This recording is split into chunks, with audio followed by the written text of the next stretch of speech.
السلام علیکم پیارے دوستوں اور بچوں، آج کی کہانی کا نام ہے تنہائی پسند۔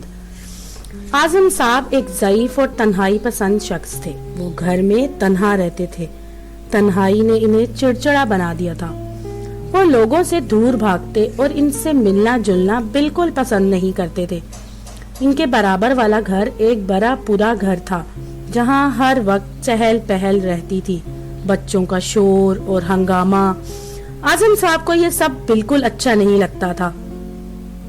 باہر گلی میں بچے کھیلتے کی بات بھی اعظم صاحب کو بالکل نہ بھاتی، اور اس وقت تو غضب ہی ہو جاتا جب کھیل کے دوران گیند ان کے گھر آ گرتی یا گیند لگنے سے ان کی کھڑکی کا شیشہ ٹوٹ جاتا۔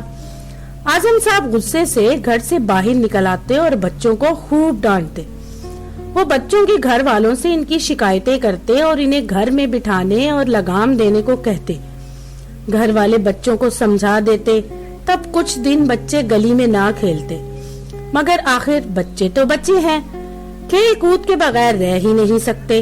علاقے کے کھیل کا میدان کچرا کنڈی بن گیا تھا، جبکہ پارک کی جگہ تجاوزات قائم ہو گئی تھی۔ بچے کھیلتے تو کہاں کھیلتے۔ ایک روز پڑوسیوں نے اعظم صاحب کے گھر کے باہر ایمبولینس کھڑی دیکھی۔ یہ ایمبولینس یقیناً خود انہوں نے ہی فون کر کے بلوائی ہوگی۔ ایمبولینس کے ساتھ آنے والے اہلکار ان کو ایمبولینس میں لٹا چکے تھے، اور اس سے پہلے کہ پڑوسی کچھ پوچھتے ایمبولینس روانہ ہو گئی۔ ایک اہلکار نے صرف ہاسپٹل کا نام بتایا تھا جہاں ان کو لے کے جا رہے تھے۔ دوسرے دن تقریباً تمام پڑوسی اعظم صاحب کی عیادت کرنے ہاسپٹل پہنچ گئے، اس میں بچے بھی شامل تھے۔ اعظم صاحب ان سب کو دیکھ کر بہت حیران ہوئے اور خوش بھی۔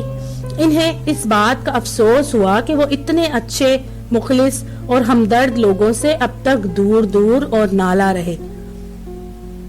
انہوں نے اس کا اظہار پڑوسیوں سے بھی کیا۔ پھر 2-3 دن بعد وہ صحت یاب ہو کر ہاسپٹل سے گھر آ گئے۔ ان کی جلد صحت یابی میں یقیناً ان کے پڑوسیوں اور خصوصاً بچوں کا بڑا کردار رہا، جنہوں نے ان کا بہت خیال رکھا اور تنہائی کا معمولی سا بھی احساس نہ ہونے دیا۔